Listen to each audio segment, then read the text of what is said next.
Welcome to the Counselling Tutor Podcast, the must-listen-to podcast for students of counselling and psychotherapy.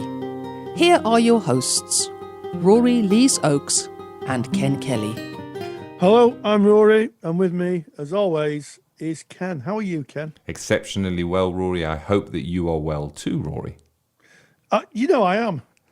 I am. Even though it's raining at Counselling Towers outside, it's a really dirty day here at the tower. But I can tell you that I am very well and grateful for it. Delighted to hear that. Yeah, it's that time in the United Kingdom where the weather is slightly dreary. The time of making this is autumn, and the mornings are darker. The afternoons, it gets dark earlier. But we have a light, and that is that we are here for the Counselling Tutor Podcast. This is episode 167. Thank you so much for joining us.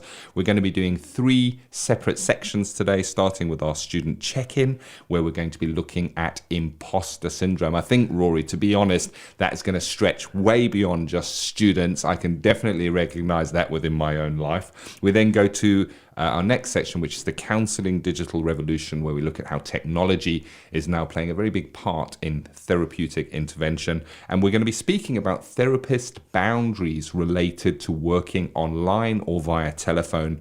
And then we go into topic number 3, which is our practice matters, where we take something from practice that our qualified practitioner friends might come across. And we're going to be speaking today about ethical problem solving. When you have an ethical dilemma and you need to evidence defensible decision making, what do you do? What's your go-to? So there's our topics, starting us off today. Student check-in, imposter syndrome, Rory. Oh gosh, yes. I mean, you're absolutely right. I have imposter syndrome, and I speak to many people, and it's amazing how many people say, I'm sure someone's going to catch me out. I've got to the top of my profession, but at any minute, someone's going to burst through the door and say you're an imposter, and you're not really good enough. And it's an interesting idea, and it's actually one that comes up a lot in our Facebook group. And if you're not a member of our Facebook group, go to Facebook, type in Counselling Tutor. We're a closed group, but knock on the door. We're a friendly bunch. We'll let you in. And there's thousands and thousands of like-minded people in the world of counselling and psychotherapy. We have tutors, we have students, lots of students. We have qualified colleagues, a soupçon of lecturers who share their wisdom. And this topic comes up a lot. And it's certainly, I think, very prevalent for students who are maybe going into practice for the first time. They've done their classroom work, they've done their skills work, they've may have done an online telephone and online counselling course, because a lot of people are working online now. They're very well educated, they're very well equipped, but still there's that fear of going into practice. Am I good enough? Am I okay? And certainly when I used to teach, every single year when it came to going into practice, you would have lots of worried students who just felt that they weren't good enough. And a lot of the tutor's work was to say, you've just got to do the best you can, go out and be great in the world. And it's an interesting theory, and it's one actually that Abraham Maslow talked about. He talked about the Jonah complex. He borrowed a biblical story about Jonah and the whale, and he talked really about, he was a bit kind of direct, was Abraham Maslow. He said basically it's a failure to self-actualize.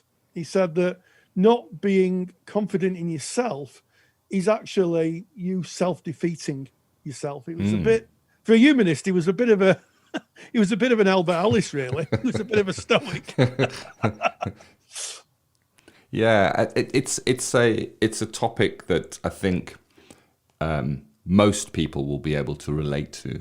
And it's interesting because it kind of follows in the theme that we've been running lately. So if you go to episode 166 of the Counselling Tutor Podcast, you'll notice that we spoke about the self-concept, and we spoke about the Johari window. So basically focusing there on our personal development. And I think that imposter syndrome is a great opportunity for that personal development. And with you speaking about that it kind of comes about as a failure to self-actualize. I can understand that in a way. I can understand that. It's almost clinging on to an irrational belief. And the interesting thing about imposter syndrome is that it doesn't matter how often somebody has done something, what level of education they hold. You can have somebody with a doctorate in a certain topic that will feel imposter syndrome any minute now. And I think you described it, Rory, so well. It's that feeling of any minute now, people are going to see through this facade, and they're going to see me for who I really am. And it's almost for me an incongruence when you're feeling within self, maybe I'm not sure about this, I'm uncertain about this, but the incongruence being, I'm going to put on this view to the world that everything is fine. And within imposter syndrome, I think that's one of the issues, is you kind of look around, and within imposter syndrome, it looks like everyone else has got it sussed. Everyone else's life is sorted. They're all fine. It's just me. I'm the one pretending. Any minute now, they're going to find out. Absolutely. And I think you sit in a room full of people. I've sat in many rooms full of really well qualified and well-known people. As my father used to say, no names, no pack drill. And I am sure that at any point, some of those people would have been thinking, at any time I'm going to be caught out. And I think part of it's a cultural thing. Certainly, I'm from the north of England, and growing up, I would have heard terms like "don't get too big for your boots," or "your head's so big your cap won't fit." Yeah, those are very northern kind of northern English idioms, if you like. And also, I think that there's a sense that when people actually say, "I'm an expert and I'm going to I know exactly what I'm doing," that there may be a bit of a distrust. I remember a friend of mine many years ago had to have very serious brain surgery, and he met the brain surgeon, and the brain surgeon said, "I'm an expert in my field, and I'm going to do this, and I'm going to do that." And my friend just didn't trust him. He said, "Oh, he's really arrogant, really arrogant." And the proof of the pudding is my friend's still around today. Wow. Yeah. So what that surgeon said was, "I'm an expert in my field. I'm an expert in this particular anomaly of the brain. I'm an expert in fixing this particular anomaly in the brain." It wasn't arrogance. It was actually the truth. And the truth played out, because my friend is still around, still gardening, still alive. So sometimes we can see people telling the truth about their expertise as arrogance, when actually it's just the truth about what they can do. I think there it is. There's once again the cultural flip side of the coin. We talk about the imposter syndrome of feeling unsure but putting out a front that everything is okay. But on the flip side of that, looking at somebody who says, "I am competent in this," and then questioning, "Are they really competent in this?" It's interesting that we have that cultural norm, I guess. And I see imposter syndrome, as I kind of opened up with here, as a unique opportunity to examine self. So if we're feeling unsure, that's okay. And it doesn't matter how long you've been doing something or what level you're at in terms of your education. It's okay to be unsure at times. It's a feeling that is all right. I think that where it becomes an issue is when we kind of pretend that is not true, and play a part that everything is fine.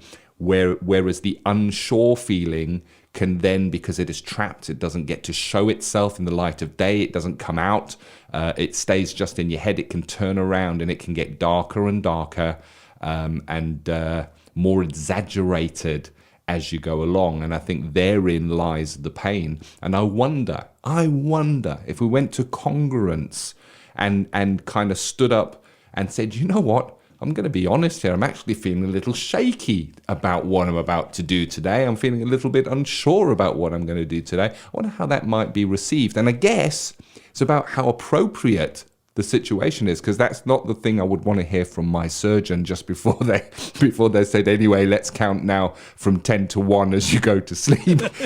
I would want the confidence there. But wow, what a great rich opportunity to do some self-growth and maybe, as Maslow say, to self-actualize past. And maybe it's an area for a little bit of CBT where we take the irrational fear and we kind of bring a little bit of evidence in and we kind of dispute the irrational fear, maybe with some evidence. Yeah, absolutely, Ken. And I think it's a rich area for challenge. I was taught, I did a TA 101 many years ago, transactional analysis introduction. And I was taught by an Australian TA therapist who was really, really good. And she told us a story about a client who was incredibly successful and but would slip into a very child ego state and say, oh, I'm not very good. I'm not that. I'm not that good, and and she said to him, "Stop it. We're not doing that today. Yeah, we're not. We're not doing that." And I think there's merit in that. To be honest, the times I've said to people, in general, in fact, just recently, I had to say to someone who I work with professionally, not a counsellor, incidentally, we're not doing that today. I was hearing a lot of, I'm saying we're not doing that today. And the person just kind of looked aghast, and I said, "You're quite clearly competent at what you do. You're quite clearly qualified in what you do. I don't want to really, we don't want to be going down that road of, And actually, after the shock had worn off, it was actually, you're right, Rory. I was slipping away into something else. Yeah. And sometimes you need to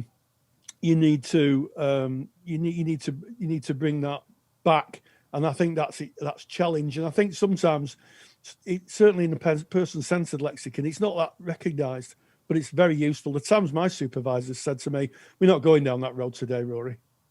In other words, she wasn't giving me permission to slide away into a load of anxiety. It was like, no, that is not actually, Rory, what's happening here. Yeah, it's not kind of letting that child ego state have its free reign and its free run. It's kind of closing that down and going straight back to the let's sit with the adult ego state. And it's also, I mean, you're speaking about TA. We're not doing that today. It's not even a critical parent, interestingly enough. It really does sit there right within the adult ego state, which will pull the person up. And I recognize that. You started going into this, Rory, you were speaking about maybe the student who's going into their first client hour or something like that and feeling that imposter syndrome. And I think there are times when the stakes are pretty high, that first client hour is a big deal. It really is a big deal. And the emotions that you feel, the trepidation that you might feel towards that is justified in that you only feel like that because you really care. If you didn't care about that client and the outcome, you'd have no worries because you wouldn't care, but you do care. And you do care. So it's okay to have those feelings and to acknowledge those feelings. I think where it can be damaging is when it is carried for a prolonged period of time, when you are internalizing it over and over again. And if you find yourself in that situation, then this is great for personal therapy. And it doesn't matter what level you're at. You can be practicing for 15 years. If you're carrying it around with you and you're carrying it around for some time and it's not shifting, get yourself into personal therapy because that's a great place to work on a topic like this. Absolutely. And I think there's a role for trainers. When I used to teach, in the first, maybe not the first week, but the second week, I would ask everybody in the circle to just put their hands on the underside of the chair if they could and just feel the underside of the chair, just pull up on the chair. And they'd all kind of look at me quizzically. And I would say to them, the reason I've asked you to do that, can you feel the chair? Can you feel the connection to the chair? And they'd say, yeah. I said, well, the reason I want you to do that is because every single person who sat in that chair has earned their place. Absolutely, Rory. I love that because what you're doing is you're using a physical action to kind of interact with that emotion that they may be feeling inside. It is a really interesting topic, and I believe, Rory, that you have created a super duper handout on this. Oh yes, the super duper handout is waiting for you right now. You go to counsellingtutor.com, click on the podcast tab, go down to podcast 167, You'll find it there. Just click on it. You can download it. And it explains Maslow's idea of the Jonah complex and also imposter syndrome in general. It's a really useful handout. And I would suggest that you pop it in the front of your folder. So on those days where you're feeling less than brilliant, that you can have a look at it and just remind yourself that it is a psychological process that happens, and B, you are brilliant. Maybe you should put "I'm brilliant" at the front of your folder just to remind you. But yeah, you can have a look at that, and it's just a useful resource. But imposter syndrome or the Jonah complex is really not unusual, I don't think, for anybody.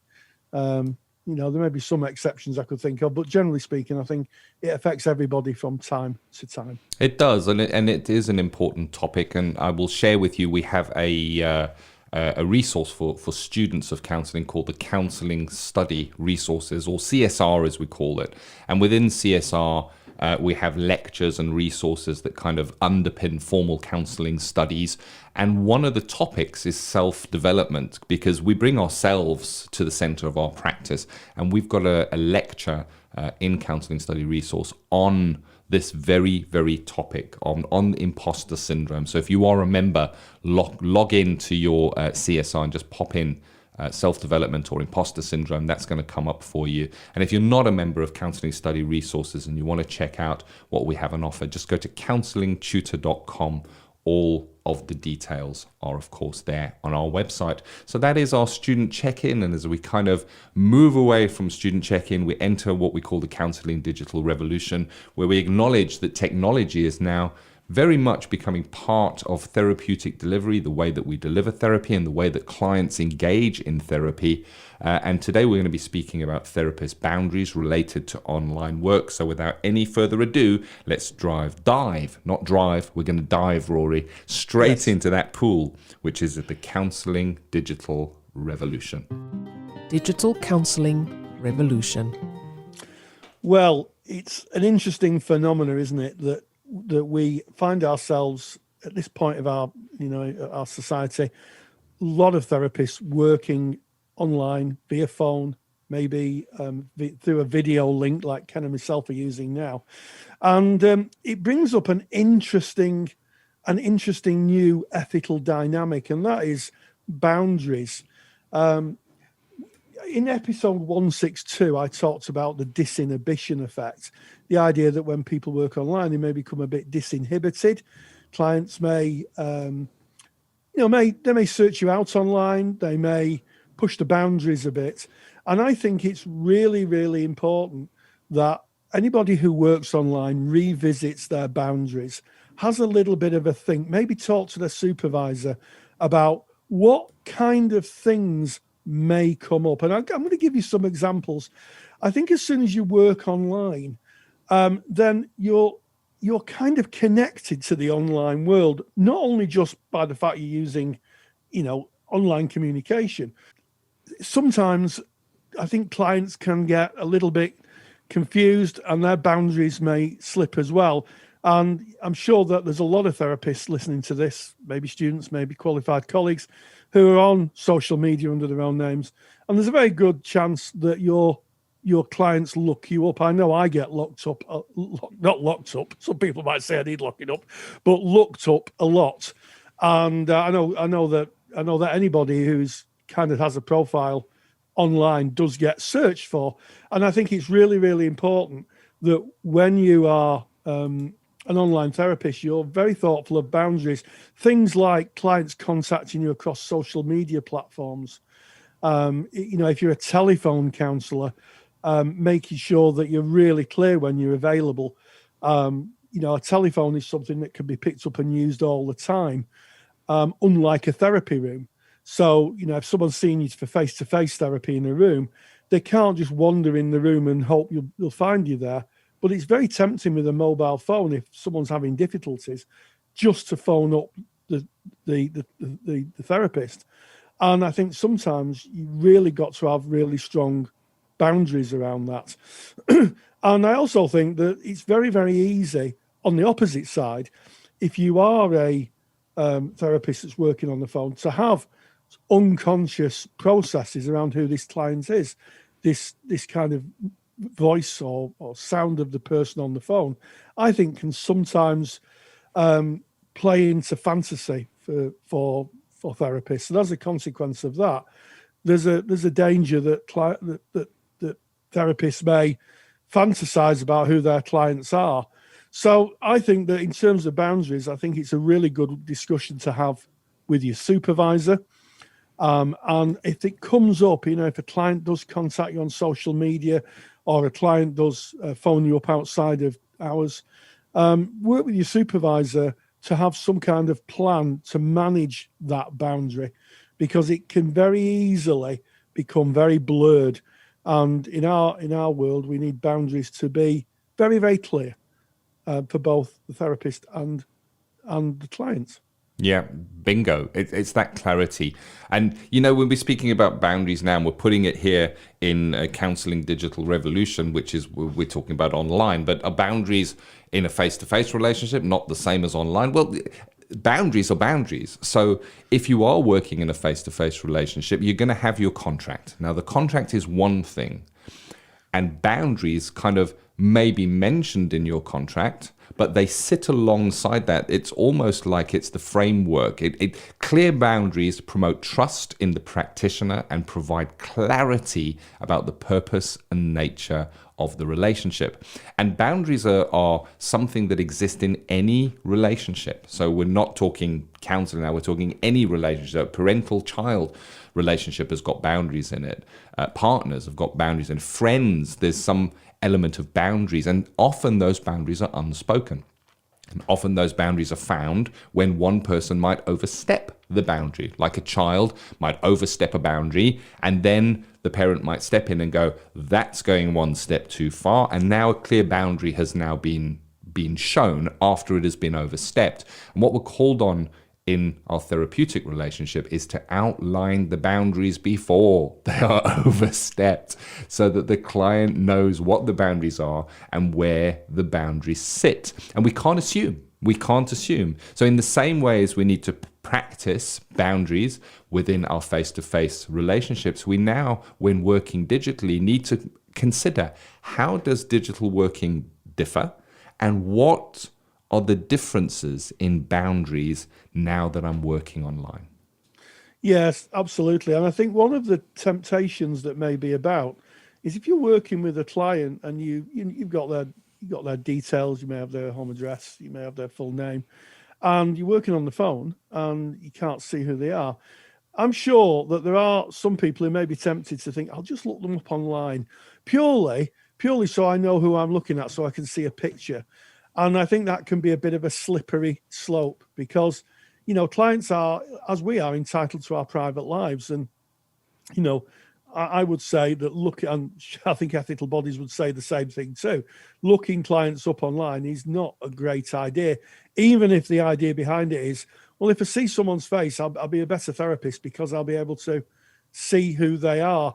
And I think that can be a road to difficulty, and certainly one that's led to sanctions being put against therapists who've actively looked on people's social media profiles, especially LinkedIn. That LinkedIn, of course, actually registers who's looked on your profile. So, I think that can be a form of fantasy transference, fantasy, subconscious processes. All those have to be managed. And I think just on a technical level, having a separate phone for your practice, to your personal phone, one you can switch off, I think is a really good idea. That way, if a client is tempted to ring you outside sessions, then you're not going to be available, rather like if they turned up at your practice rooms and you weren't there. I think this is such a new aspect of counselling that I'm sure there's going to be lots of redrawing and rethinking of boundaries. And I think you're absolutely right, Ken. It lives in the contract. Absolutely lives in the contract. Well, they're partners, aren't they? Boundaries in the contract. And you've been speaking about personal boundaries, a boundary like not going and looking up a client. And those personal boundaries are things that you will put in place yourself and maybe work with your supervisor. It's very unlikely that you might mention to a client that you didn't even go and look them up on LinkedIn. You wouldn't that wouldn't even maybe occur to them. So there are those personal boundaries, but there are also the boundaries on which that the therapy is offered. So if you just take the regular boundaries that we would have when counselling face to face, we would boundary around the time that the counselling was going to take place, the number of sessions, and the location. And very often the location would be the therapy room. And the challenge here is now have a think of how that applies to online and how it differs online. So we look at time. So if the person, maybe you are counselling via the telephone, well, time could then be a little looser because they might phone you back. Whereas if it's in your rooms face to face, they're going to arrive at the right time because that is the time of the session. But you keep that same boundary if you're working online. Number of sessions, how many sessions you might be working together. And then here's another one, location. So if you're working face to face, well, location's pretty simple. It's going to be the room that the client comes to. Do we have to think about location when working online? Yes, we do. We need to boundary that, because what you don't want, and this has happened, is you getting to the time that it's time to connect to this client. You connect to the client and they're driving their car and it's on speakerphone with a passenger, or they're at the shops, or they're in a room where they can be overheard. So location would be boundaried up beforehand of where is appropriate to have the session. So it's about going over the basic boundaries and re-looking at them and saying, how does this apply when working online or via the telephone? And I think that it's not for us to say this is what you should do and this is what you should be doing. It's about you looking for your own practice and really having some time to think about that and reflect about that and making the changes to your boundaries for yourself and your practice. Absolutely. And I think that boundaries is always going to be a perennial part of your practice, because there will be people who push boundaries, and maybe for the best of reasons your boundaries may become a bit wobbly. And I think that good supervisors will bring that up regularly in supervision meetings, and if they hear an issue around boundaries, it's something to be discussed. But it is very different. I think the whole point of this, it's very different working online. You have to think about your boundaries a lot more because you're working in a different environment. And I'm with you, Ken. Even things like making sure that you're in the same, as a therapist, you're in the same location every time you see a client. If I had, when I was in practice, if I couldn't get the room I usually used and we had to go to another room, I would say, when I was face-to-face counselling, I would say, I'm just aware we're in a different room. I just wonder how that feels for you, because the room provides the security and the kind of stabilisation sometimes that clients need. And if you're going online and your background's changing every 5 minutes, it's equivalent to hopping in and out of rooms. That's a boundary issue, I think. I agree. Yeah. So there's a lot to be thought about. And I think sometimes when moving into new environments, there are things that we just don't know. We just don't consider. It's only when something happens that we go, oh gosh, I didn't realise that. So I think if you are working online, maybe having a conversation with boundaries, professional conversation with a peer, colleague, or with your supervisor, just to get it really clear in your mind. I agree. Go over the boundaries that you would have created for your face-to-face practice. Ask those questions. How does this apply to online? And then add another layer, and whoever your professional body is, go and get your ethical framework and relook at it. Relook at what that ethical framework and look where the boundaries are. So, Rory, you were speaking before about social media, and I'm just using BACP as an example here. Of course, you may be with National Counselling Society or any of the professional bodies, but 2018 BACP Ethical Framework update addresses the issue of social media use, which you mentioned, Rory, and it says reasonable care is taken to separate and maintain a distinction between our personal and professional presence on social media where this could result in harmful dual relationships with clients. And that is taken from the framework. So just looking over the framework can kind of infer what boundaries we might be looking at specifically with working online. And of course, one of the big areas is confidentiality. Confidentiality is a boundary. We hold that confidentiality, but educating our client on how to keep the confidentiality on their side as well. Do they have a shared email address? Can their speakers of their system be overheard from another room? Can they be heard on their telephone from a different room? Can somebody maybe who has access to their phone see who's been phoning them or who they are phoning? We need to really consider this. And I think when it comes to online work, this is why the professional bodies suggest that you undertake formal training to work safely and ethically with your clients.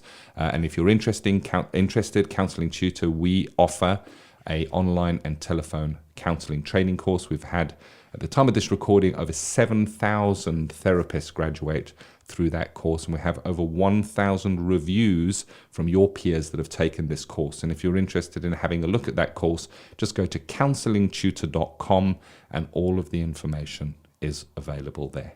So there it is, that Counselling Digital Revolution, and we now move on to Practice Matters, where we look at what we may come across in our practice as qualified practitioners. And today, I think a really important topic, and that is that of ethical problem solving. So without any further ado, into Practice Matters. Practice Matters. Yes, I don't think there is any practitioner who's ever practiced counselling for any length of time that hasn't come up with an ethical dilemma.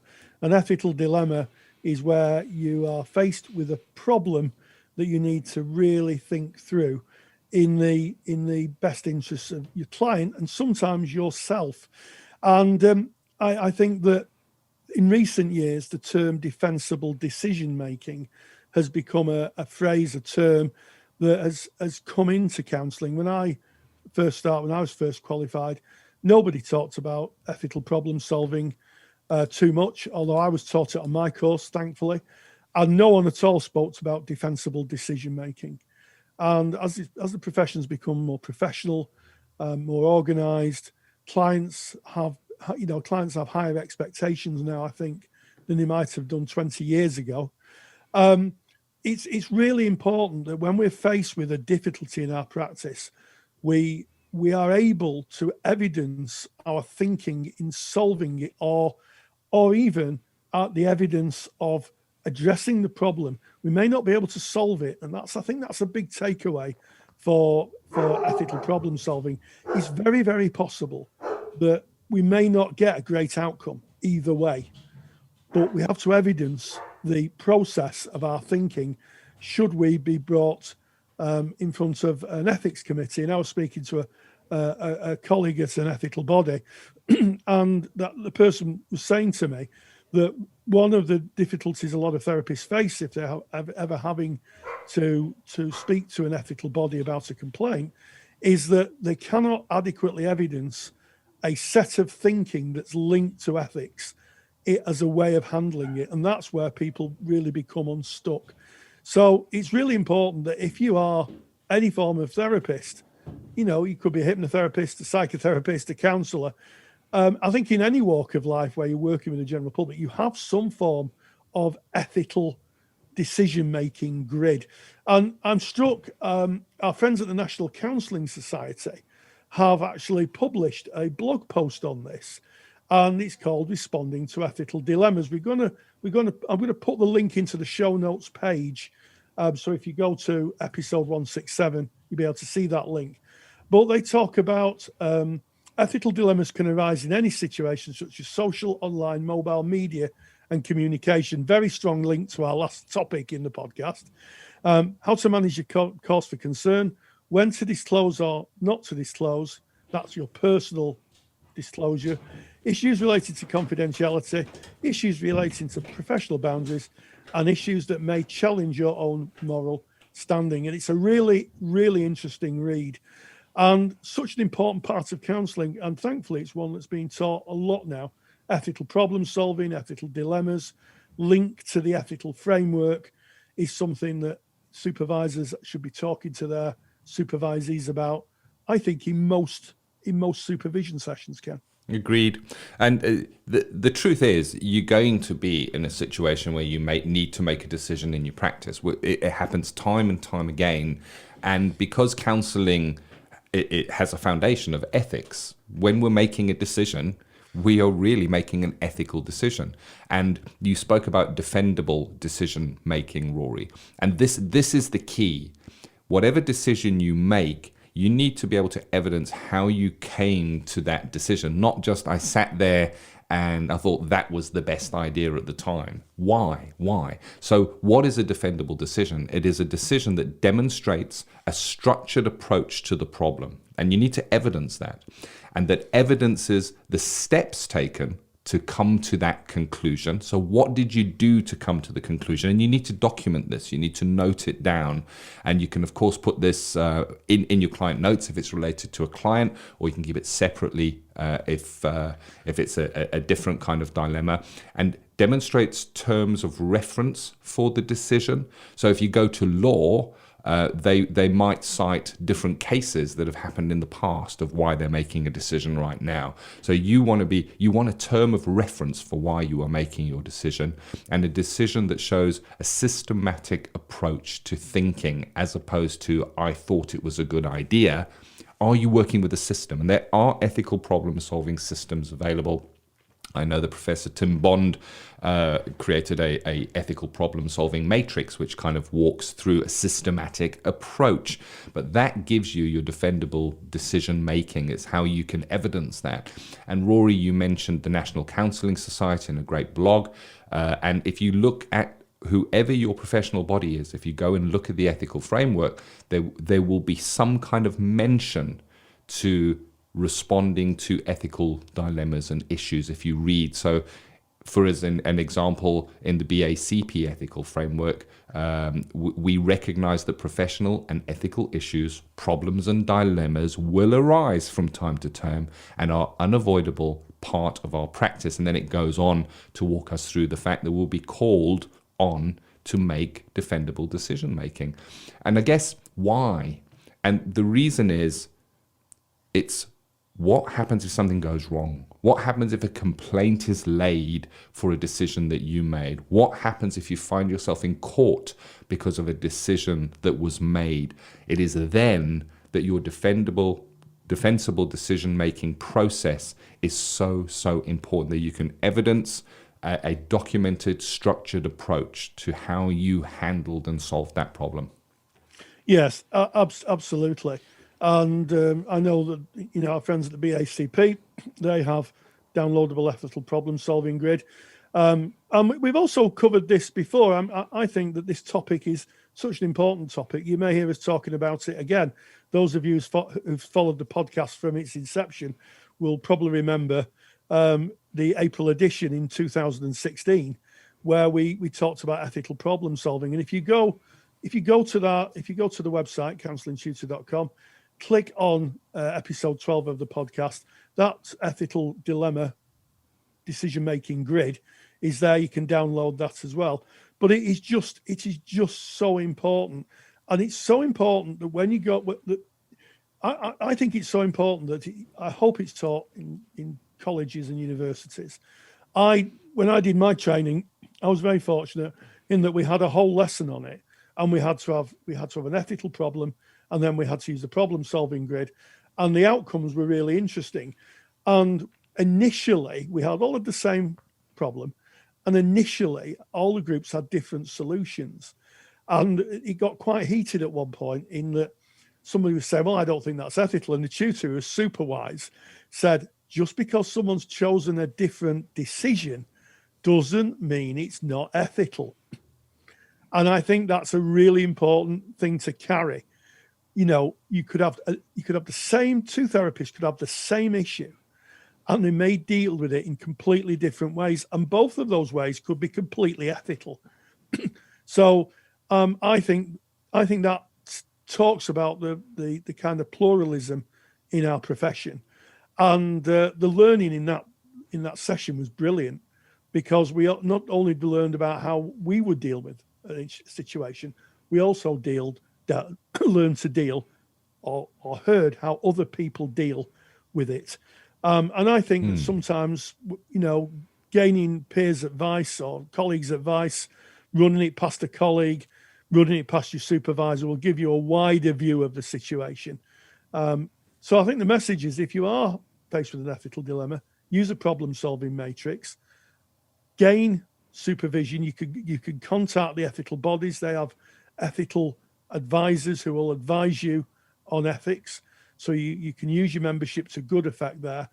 Don't do it on your own, and don't think that it's just a good idea to do it. You have to evidence it. Yeah, definitely. And it's really interesting that this topic comes up today, Rory, because only in this last week, my daughter, she's at college and she has to do a research project, and she is studying environmental conservation. So her research project is that she's taken water, plant material and soil from the pond at their college, and is examining how the life within the jar that it now sits in, how that kind of progresses and how that plays out for a year. And that's her research project. It's called an ecosphere. It creates a self-sustaining ecosystem. But within the jar are some invertebrates, like a little water beetle and a water boatman, and they will not survive. They're not going to survive this because they don't have the rest of their community to mate and to continue their lifespan. And she sat with a ethical dilemma. Do I take out the invertebrates, or do I leave them in there because even if they die, they are then going to be food for the rest of the organisms within the jar? And it was really nice that I was able to share ethical problem solving with her. I was able to say, here's an ethical problem solving matrix. Why don't you start out by writing the problem down? You'd be surprised. That's the first step of any ethical problem solving, is write down the problem.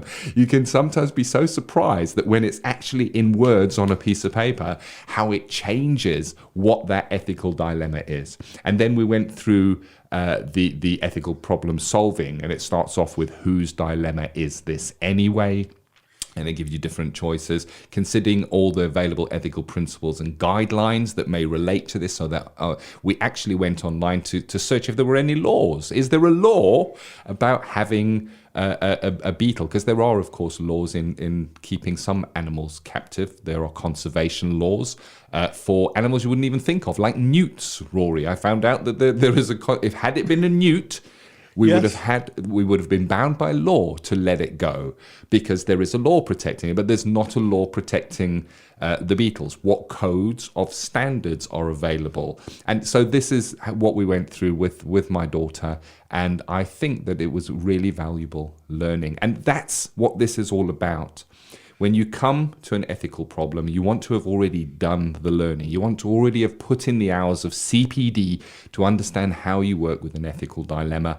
At Counselling Tutor, we have got a library of CPD lectures, and today's topic was inspired by an ethical problem-solving lecture that is right there in our Counsellor CPD library. We have a low cost of entry for over 150 hours of really high quality lectures and hundreds of resources. If you are a counsellor, you are in practice, please go and check out our Counsellor CPD library, and you can find that by going to our mother website, which is counsellingtutor.com. All the information right there on our homepage, Rory. Yes, well, it's been an interesting mix of topics today on the podcast. We started off with imposter syndrome, people not believing their own greatness and maybe a little bit worried that they're going to be caught out at any minute, not doing the right thing or not being competent enough. In the digital revolution, we talked about therapist boundaries, and the focus really was on new boundaries that new technology has brought us. The fact that we work online, a lot of people work online, has made us aware of different boundaries and ones that we need to look at and address. And then finally, in Practice Matters, we looked at ethical problem solving. What happens if you've got an issue that you need to really think through and make a decision on? And of course, don't forget that super duper handout on the Jonah complex that links to imposter syndrome, and that is in 167, podcast 167. So as always, stay grounded, stay safe, and join the digital revolution. If you're a qualified counsellor or psychotherapist, then why not check out the Counsellor CPD Library? Stay current with your CPD requirements with over 150 hours of academically rigorous, on-demand lectures you can stream to your device. Joining Counselor CPD will expand your skill set to create a more specialised, highly rewarding practice. For more information on the Counselor CPD Library, visit counsellingtutor.com. Thank you for listening to the Counselling Tutor Podcast. Find the show notes for this episode on our website at www.counsellingtutor.com.